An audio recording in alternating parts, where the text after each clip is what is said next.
Testing, testing. Hello. Yep, I'm good to go. Okay.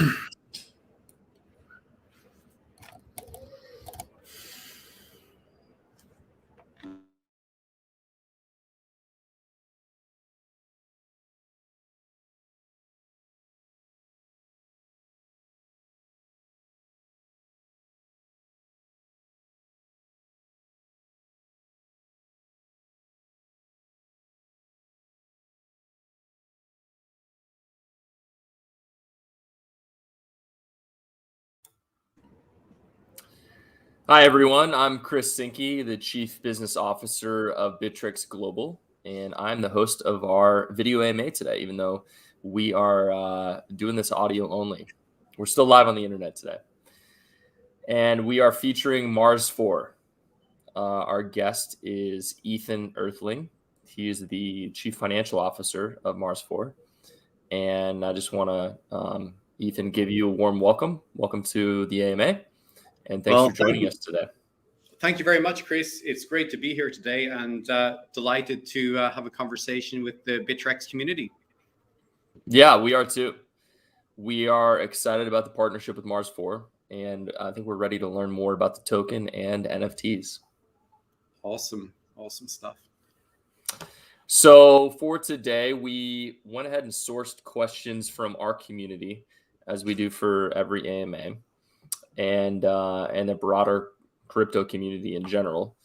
And I'll kind of run through that list of questions and also go off script where I have questions where I might want to dive a little bit deeper on something that I think our audience would be interested in learning about. And I think we're going to get into the metaverse today, which is exciting. So, but to start off, I think we'd all like to hear a little bit about your team and the Mars4 story. Yeah, sure, absolutely. So I'm delighted to share a little bit about myself, about the other team members, and how this idea for Mars4 came to fruition. So just a quick introduction to myself. So I'm Ethan. I'm the Chief Revenue Officer here at Mars4. So I'm coming from a background from about 10 years in the tech space, similar to yourself, Chris. I worked at LinkedIn for many years, both in Europe and Dubai, then worked at Salesforce. And during this time, I started investing around 2016, first in Ethereum, then in Bitcoin, and then really fell down the rabbit hole during the last market cycle, started investing heavily, angel investing, seed investing, advising projects. And during this journey, I met some partners, some team members. We got together and worked on many different projects. We had some success. And then, of course, when the bear market came, like many people, we thought, okay, is this really the end for crypto?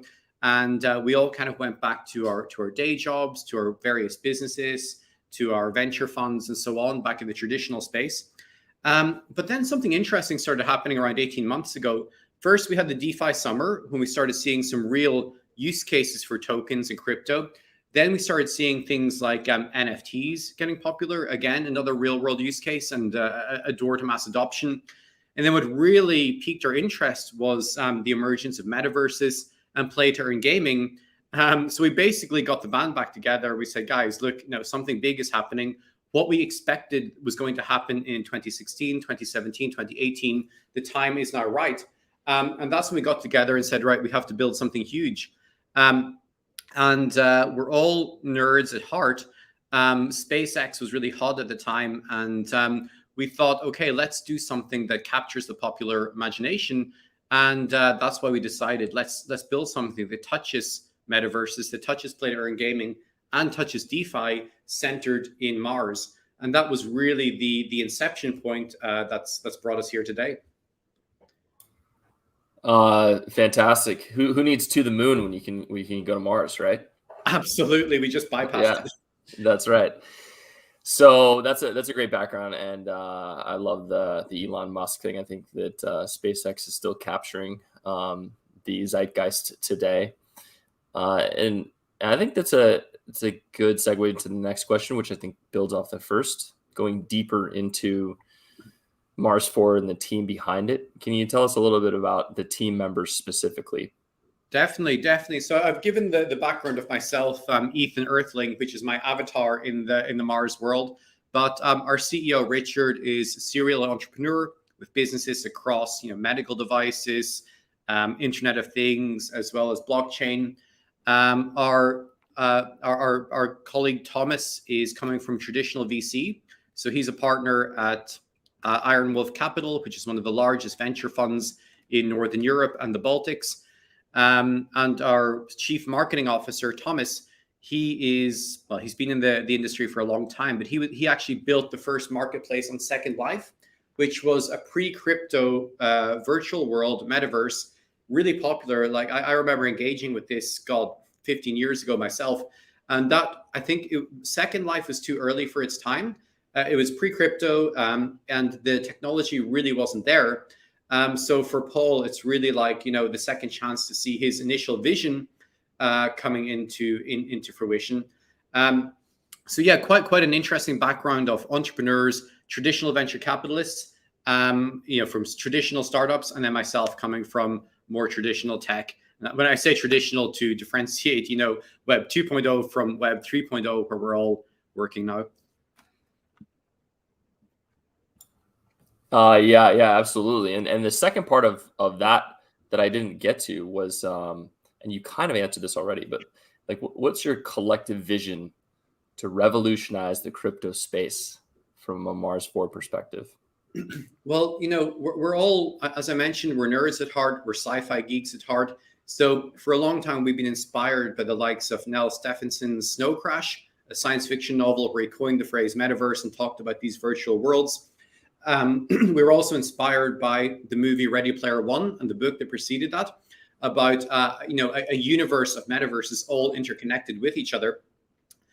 So what we're looking to build is we are looking to build the premier science fiction, science, Mars, space travel focused metaverse that will persist for hopefully decades to come.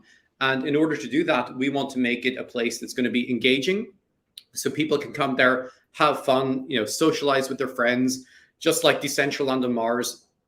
But we also want to make it a place where people can earn, whether that's through developing their land on Mars, terraforming that, renting out their space to artists for galleries of NFTs, or to hiring architects to build beautiful compounds and palaces, or whether that's to earn through gaming, through mining their resources under their land on Mars, trading with their neighbors and building up their galactic empire. So we want to make a place that's going to be fun for people to spend their time, and a place where people can earn real money, real tokens that they convert it into dollars to live in the real world.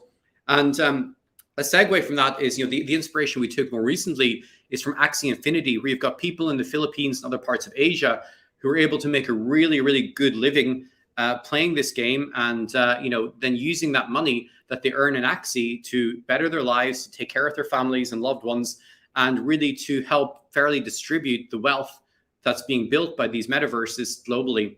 So I think there's a couple of themes there, but we think it's something that can really spread wealth internationally, globally, through this whale and scholar system, where you've got the wealthy Westerners who own the land, who own this NFT land on Mars. And then you've got the scholars, or the people who can come in and then play the game, operate there, and earn some income as well, which turns it into kind of a win-win economy. So our vision is really, really big. And that's a beautiful thing about these metaverses, is that, the only limit is our imagination, and the only limit is the engagement, with the community that we get, and being attractive enough for them to give us their time and to give us their attention. Yeah, thanks for that background. That's incredibly interesting. It feels like the future is already here. I haven't even really gotten into augmented or virtual reality, but I feel like my future kids are going to be living in that world 50% of the time or something. The Ready Player One future feels like it's right on the edge of kind of a rival. Absolutely. There's a great quote from the science fiction author William Gibson. It's that the future is already here. It's just not evenly distributed yet. So even myself, working with metaverses for about 18 months, my eyes have really opened. And my first experience with virtual reality was quite quite amazing. And that's very much on our roadmap as well, that people can engage with this world, not just through their browser, but through their Oculus Rift headset. But I'm getting ahead of myself here. Yeah, no, let's definitely go into the details now, though. And I think we want to talk about the token. So can you talk a little bit about the token and the token economics? It's split up into a couple, so I'll let you take it from there. Definitely, yes. So we've got dual tokenomics. So the first part is the Mars land, which are NFTs or ERC 721 tokens. So this virtual world on Mars is basically divided into just under 100,000 equally sized land parcels. Each one of these has all the same characteristics in terms of what you can earn, in terms of the income redistribution, which we'll come to later, and in terms of what's going to be built on top of that. About more than half of these standard land plots have already been sold. So we're running a pre-sale on land even before we launched our token. So yeah, well over half of the Mars land NFTs have been sold. As well as the standard Mars land NFTs, we've got what's called the rare and the super rare NFTs. So these would represent the valleys, the craters, the mountains on Mars. For example, the largest and most exclusive super rare NFT is Mount Olympus, which is the biggest mountain on Mars, also the biggest mountain in the solar system. We haven't actually started selling these rares and super rares. These are going to be sold, in cooperation with auction houses, the likes of Christie's and Sotheby's Digital, and some other partners. We did sell one as a test. We sold the Crater Newton to Sheikh Al Mullah in Dubai through his fund. So there'll be some interesting things coming out there, some collaborations with potentially with the UAE and with the UAE Mars mission, which we're quite excited to do, and so on. So that's the first token. The first token is the Mars land NFTs. The second token is the Mars dollar. So this is a standard ERC20 token, and this is going to be the currency of our virtual world. So the Mars tokens will play a key role in the transaction processes. Every transaction within our metaverse is going to incorporate the Mars dollar. So it's basically going to be like if you went to Mars, in 100 years and colonized it, they would have their own currency. So this is that currency. And what we've built into that is almost like a tax, almost like a transaction fee. So each time that a user performs a transaction using the Mars dollar within the metaverse, within our game, within our virtual world, within our e-commerce there, a percentage of that is going to be redistributed to the NFT holders and a portion to liquidity and staking. So basically 2% of the value from every transaction within the game is going to be redistributed to the Mars land holders. So it's going to become quite rewarding to be an early owner of one of those 100,000 Mars land plots. What does a Mars land plot go for today? So right now, I believe they're going for just over $500. So they started off quite cheap, like around $100. Then we scaled up the price as the project got more evolved. And now we've built in something, it's something based on a bonding curve, where as more of these Mars lands are sold, the rewards are redistributed in a greater quantity to the early holders. And hopefully that should increase the price as they sell and increase the rewards for the early holders.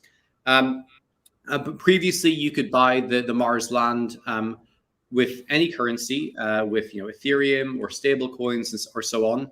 And we are planning to eventually make it so you can only purchase with Mars dollars.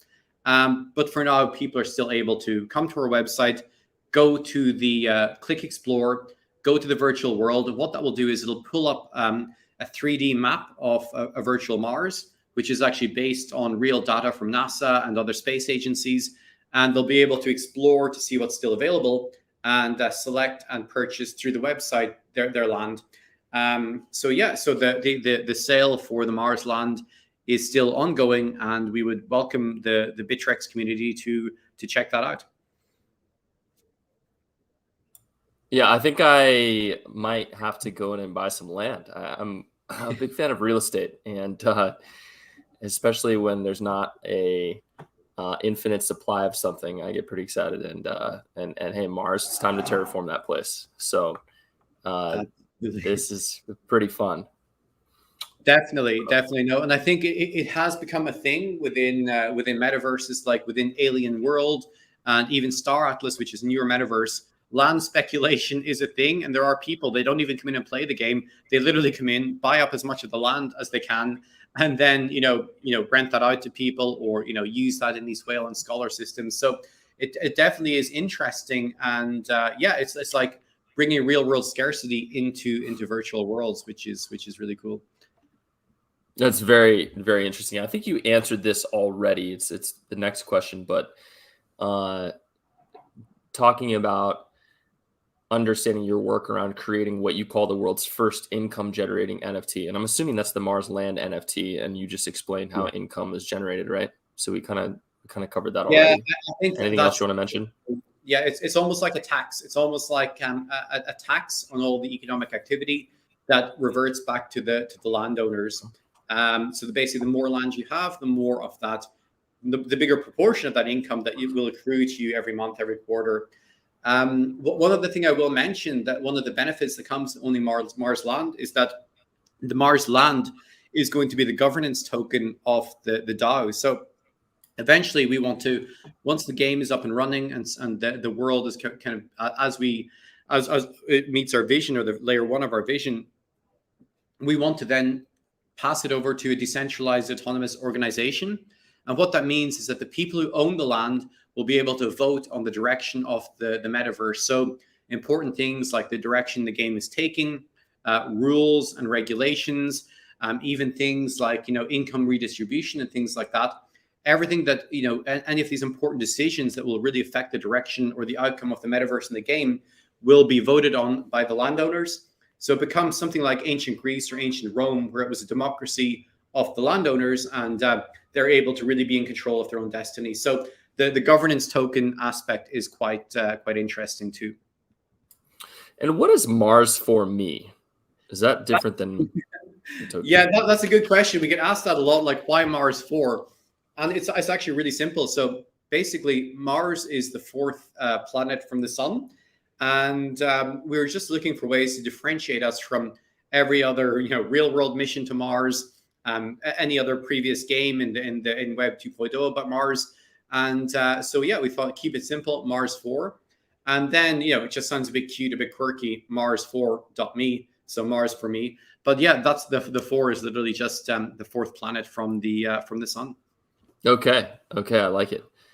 And do you have any future plans to expand and collaborate with other projects that are around today, like Earth 2 or land-based projects?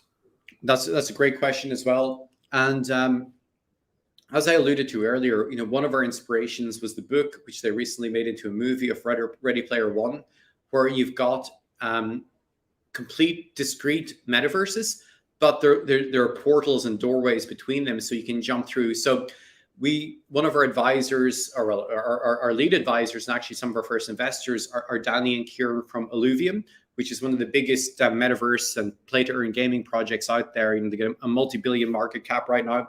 So what we've already discussed with them is, having linkages between the Illuvium fantasy world and the Mars science fiction world. So, for example, the monsters from their world could be transported and come into Mars. Likewise, you could take your avatar. I could walk along to Mount Olympus on Mars as Ethan and open a portal, jump through into Illuvium. So we're definitely looking at collaboration with other metaverses. And that's what we found as well, is that the owners and the founders of this, it's not like a zero-sum game. We're not competing against each other. We feel like we're all building components of that future. So actually, I don't think we've spoken to Earth 2, but we've spoken to the founders of many other play-to-earn games and many other metaverses. And there definitely will be some partnerships coming soon. And the really cool thing is that, for example, we're talking to a project called Metaverse, which is on BSC. It doesn't matter that we're on Ethereum and they're based on Solana, or they're based on BSC tokens.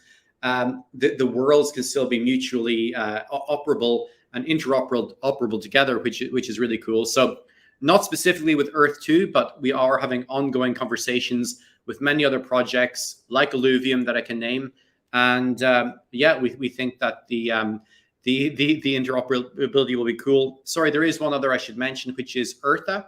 So ERTHA. So they've already actually built a game on a virtual representation of Earth. It's like a future version of Earth. So they're already partners of ours. So you're going to expect some cross travel and some interoperability between Eartha and Mars in the future. So yeah, watch this space. It's just I'm really enjoying this AMA. By the way, I've always wanted to get deeper into this world, and with my day job running a global cryptocurrency exchange, it just leaves me little time to have fun with this stuff. And he's definitely piquing my interest in wanting to participate. It's on my radar for sure. I just wanted to mention that before we continue with the AMA.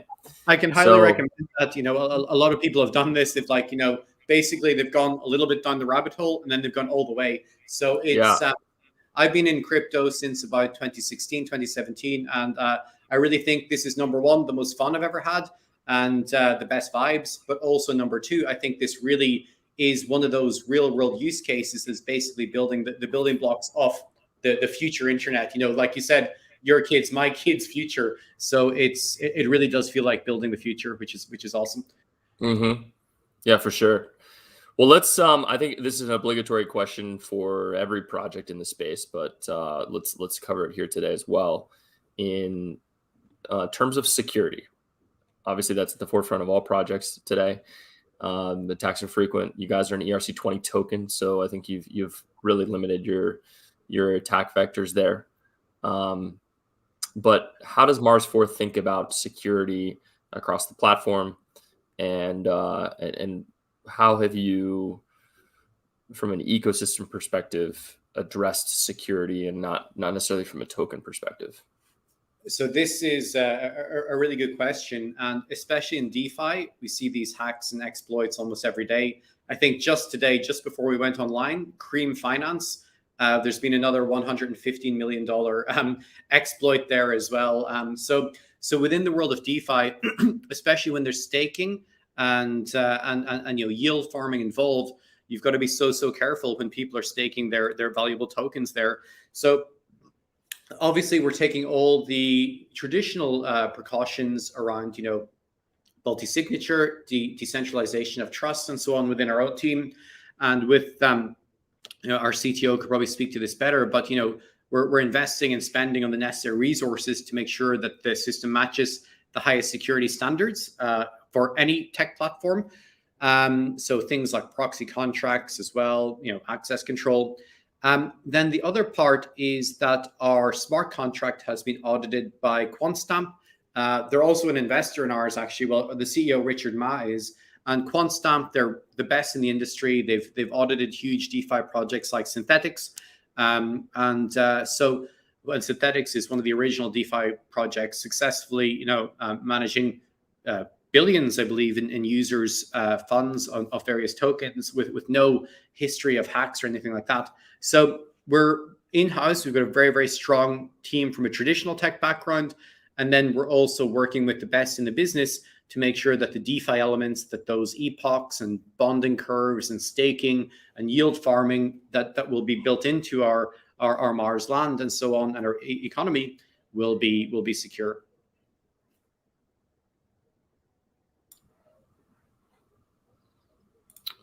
And I was listening and reading at the same time. Yeah,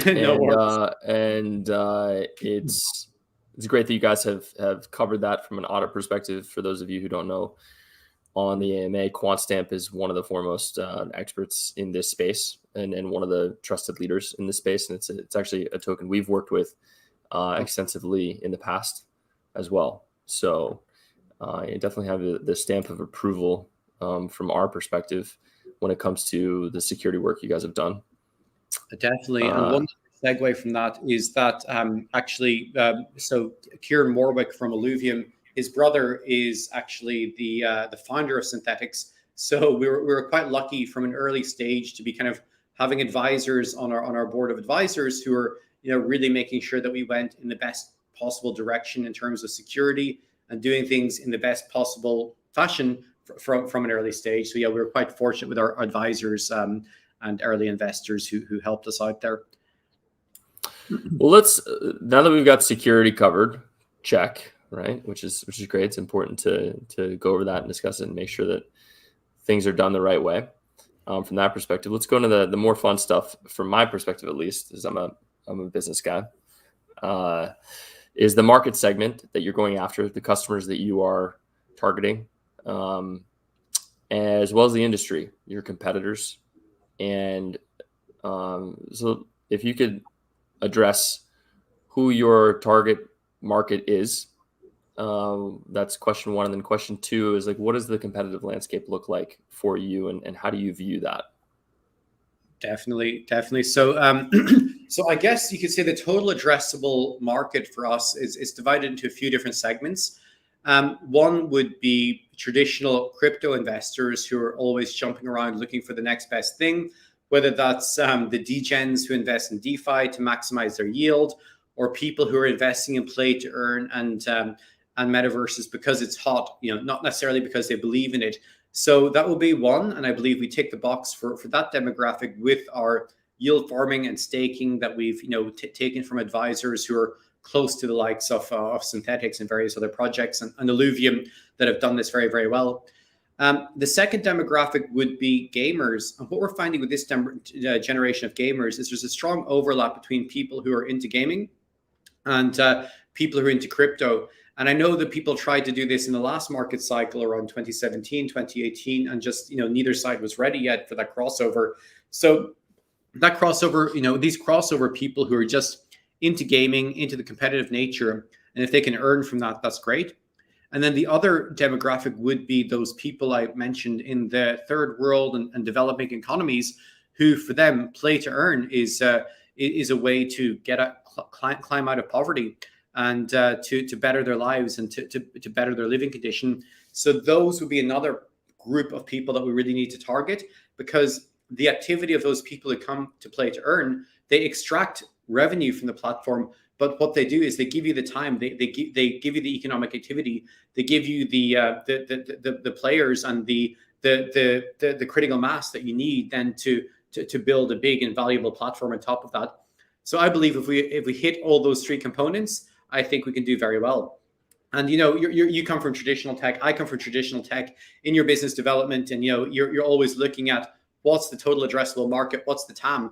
And for this, it's really hard to say, because the TAM is the total addressable market is potentially unlimited. So we actually don't know what it is. And me coming in there, I learn more every day. I'm shocked at how big it is. But what I alluded to earlier is I think it's big enough that, and we're so early, we're ridiculously early, that ourselves and the other founders of other metaverses, we're not competing with each other yet. We're really are collaborating, sharing best practices, and having that interoperability. Of course, you could look a couple of years out and things could be very, very different when, there's a lot of projects and a lot of good projects competing for a smaller number of people. But for now, we would see as our peers and our inspiration, and maybe in future competitors could be the likes of Decentraland, which was the original. It's almost like Second Life with crypto. It's kind of free form, exploring a virtual world, hosting your gallery, having parties, having concerts, and so on. So we want to have that Decentraland element. The other parts would be Sandbox, which is a bit more creating a platform that other developers can then build their play to earn games or their metaverse games within your metaverse. Alien World, which is a bit science fiction-y, similar to ours. Axie, which everybody knows has been a phenomena in play to earn. And Illuvium, who we're very fortunate to have as our investors and advisors.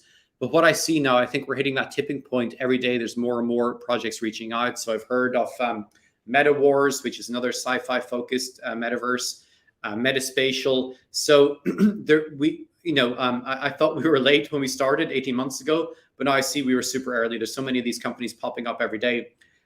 So that I hope that gives you kind of a snapshot of the different demographics, whether it's gamers who are just coming for entertainment, whether it's play to earn guys who are really coming to earn money, or whether it's degens who are looking just to invest in the next big thing. These are the people we are serving at the moment.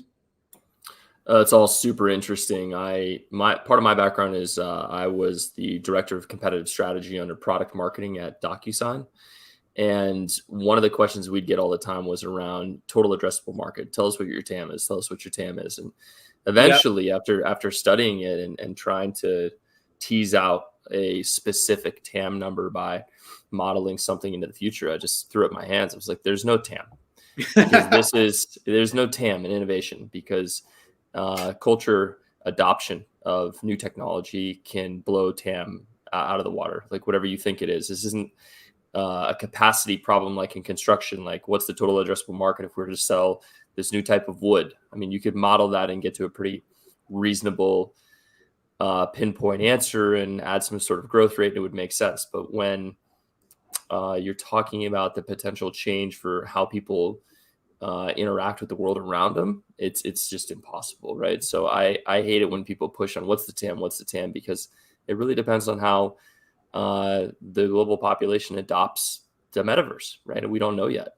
So I think it's incredibly exciting to be in your position, I would think, with not knowing what's going to happen and you and all these competitors sort of chasing mind share, as well as trying to build something that people are going to really incorporate into part of their lifestyle. And it's going to be exciting to see what happens. Definitely. And, we're at the cusp of one of those complete paradigm shifts. And I'm coming from LinkedIn, Salesforce. I have friends who worked at DocuSign. And for them, when the pandemic hit, DocuSign went absolutely crazy. It was like, everybody in the world who signs any paper contract is a potential customer. So exactly. It was one of those, just, it was the right place at the right time. So I think when you find one of those, that's the kind of market you want to be in, right? Where you cannot pinpoint the TAM, because every human in the world, or every business, or every whatever is a potential customer. So I definitely think there's some similarities there in the exponential nature of this market. Mm-hmm. Yeah, you nailed exactly what I was trying to say. And speaking of something else you mentioned too, which is related to my next question, when it comes to yield farming, can you talk a little bit about how that's going to work and then when that's coming? Definitely. So right now, so we did our first listing on with SushiSwap. So we used their launchpad, which is Miso. Now we're trading on SushiSwap, and what we're opening up right now is their on-send staking program. So people can go there with their Mars tokens. They can stake that, and they can earn a yield in Mars dollars. So even if they don't touch the Mars Land NFT right now, there's various ways to stake their Mars dollars, their Mars tokens, and earn a yield on that. So that's one part. Then the other part is we're building out our kind of in-house staking or liquidity mining with the Mars Land, where they're going to earn a yield there as well. So I shouldn't be calling out another exchange here, but it's completely different. I think centralized exchanges, decentralized exchanges. So for now, it's going to be with Onsen on Sushi, and then eventually we're going to have more in-world in-house staking programs just to suck up some of that liquidity and to reduce the sell pressure as well. Yeah, that makes sense. And I think that's something that our community is always interested in, right? How can they earn? And yield farming is one of those things that is definitely going to drive the interest of at least one of your target demographics. Yes. So next question is around the metaverse transactions and going a little bit deeper into that. So if we dive into the breakdown of how that works, one of our community members asked, in Mars4, 4% of metaverse transactions will be redistributed as such, 2% to NFT holders and 2% to liquidity. Are these percentages fixed and unalterable over time, or would you consider changing them depending on the needs of the platform or your users? It's a governance question, I think. Yeah, no, that is a really good question. And so for now, these percentages are fixed, for the medium term. As I mentioned earlier, we've really, we've done our fundraise, we've got the money. Right now, we're finalizing the game, securing our development partners, building that game and rolling it out. But when we've got the virtual world, this decentralized on Mars plus really interactive and immersive and lucrative game, play to earn game there, we want to pass it off to the DAO. So we're not going to touch this percentage of 4%, with 2 to liquidity and 2 to the holders now, but we're going to pass it over. We're going to transition the management basically to a DAO, and then the landowners will have the voting rights. So then it'll be up to the landowners, it'll be up to the participants in this economy to decide, are these percentages fair? Are they good for the benefit of the economy? And when the game's up and running and live, there could be a lot of different factors that we can't even foresee now. So for example, by reducing the fees, they might increase the velocity of transactions, or by increasing them, they might reward themselves. So it's quite exciting as well, as you mentioned, to have this kind of governance where eventually the founding team will basically hand off, pass it over, and we'll see where the real stakeholders of the game, who are the landowners and the players, will take us, and where they'll take the fees. All right. It's a good answer to the governance. I like that you're transitioning it to a decentralization format. And I think that's just great for the ecosystem long term to be in that kind of a structure. Governance is something that I've seen just kill the viability of projects over the years. And when they get that wrong, it's disastrous. When they get it right, it's an incredible driver of growth. And just one last point on that, Sure. We're quite fortunate to have our advisors and investors who are participating in many of these DeFi DAOs, where their voting and input can have $1 million decisions, even voting on security and things like that to avoid these hacks and so on. We also have experience of people who have been on the board of Decentraland and other games. So we understand that it's no light matter, this governance issue, but we will definitely listen to the best minds in the business before we do that transition. All right. And speaking of transitions, let's transition again to the terraforming of Mars. Oh, yes. So this is the question, and this is new territory for me. No pun intended. The terraforming of Mars, or the terraformation of Mars, is a hypothetical procedure that would consist of a planetary engineering project or concurrent projects to transform the planet from one of hostility to one of terrestrial life. But how will Mars4 go about terraforming it? I think this question is worded a little bit fucking, but is terraforming even a thing on Mars4? I don't know. This is just the structure of the question. So any background you can add to that would be great. So it absolutely is going to be. So what we want to do is we want to kind of replicate what would happen if humans did go to Mars, whether that's 20 years, 50 years, or 100 years, and start that process of making it more habitable. But we're going to make it so each landowner is free to choose what he does with his own land, right? So some people may not want to. They might want to keep it a beautiful barren desert. Other people will want to do that. And then in order to do that, they're going to have to use Mars dollars to buy those items, to build, to construct. They'll also be able to do things like mine resources under their land, sell those resources. Some of those resources will be required for actual building. And then some people have a surplus of, let's say, some people have a surplus of iron ore. They can trade with people who have more water or more oxygen and so on in order to build that out. So yeah, it very much will be a goal and a capability. And but again, we're going to leave it up to every individual. But I should note, or kind of hint at the fact that terraforming and developing your land is going to be related to the play to earn component as well. So some of the games viewers might know could be the likes of Fallout Shelter or SimCity, where you're really kind of developing your own little civilization. So yeah, it's going to be possible, and there's going to be mining elements there, and there's also going to be trade elements, and it's all going to be built into the play to earn functionality. Very exciting, very exciting. Well, I think this will be like the last major question I think we have today, and it's a high level one about the future. I think you've answered this sporadically throughout the AMA today, but just to summarize, what would you say the legacy is that you want Mars4 to leave behind for the crypto world? I think that's it. So basically, we want to leave behind a virtual world, a persistent metaverse that's completely governed and operated by its landowners, by those governance Marsland NFT owners. That's going to be fun to play in. That's going to be fun to earn in. And the people can have real interactions there at a place where people really want to spend time. And yeah, I think we've touched on how we think that the dual tokenomics mechanism and those incentives to hold the land and the transaction fees should lay the foundations for that. And then also we're at layer 1 now, or maybe even layer 0.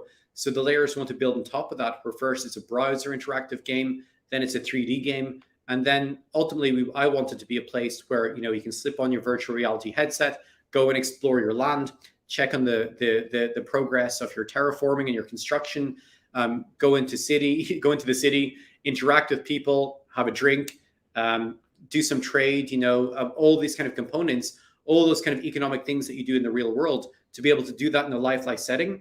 And that's some ways away, and a lot of development dollars have to be invested into that. But yeah, we want it to be, an almost real virtual Mars where you can play, where you can earn, and where you can let your imagination run wild. I love it. So how can our community members get involved? Where would you send them to right now?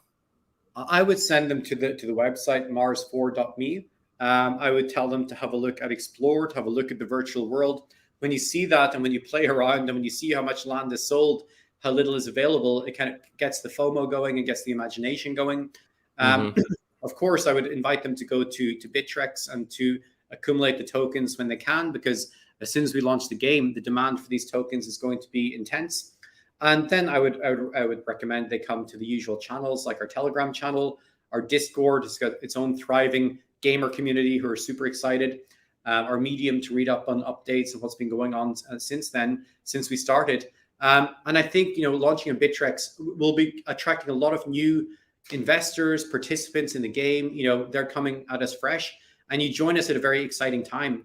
Our original supporters and investors have been with us for a year now, and they've had time to kind of get used to this and anticipate the game and everything that's coming. Your guys, the Bittrex guys, are coming at a super exciting time, and they're just on the cusp of seeing what we've got. So we've got the teaser trailers, we've got the demos all coming, and I'm very, very excited to be entering into this next phase of actually delivering the game and the virtual world. And delighted to welcome a lot of new faces from Bittrex to Mars. Well, we're excited as well, and I think that we'll wrap things up for today. And so I want to say thank you, Ethan, for joining us today. We learned a lot about Mars4, the Mars4 tokens and the NFTs, the land, the metaverse, competition, market segments, and the future. And so I think it's been a fantastic time for me. I've learned a lot. And so for our viewers, if you want to go learn more, again, please go to www.mars4, that's the number 4.me, that's MARS, the number 4.me, and go get some land and start participating in the ecosystem. So thank you again, Ethan, and have a great day. Thank you very much, Chris. It's been a pleasure and really interesting conversation.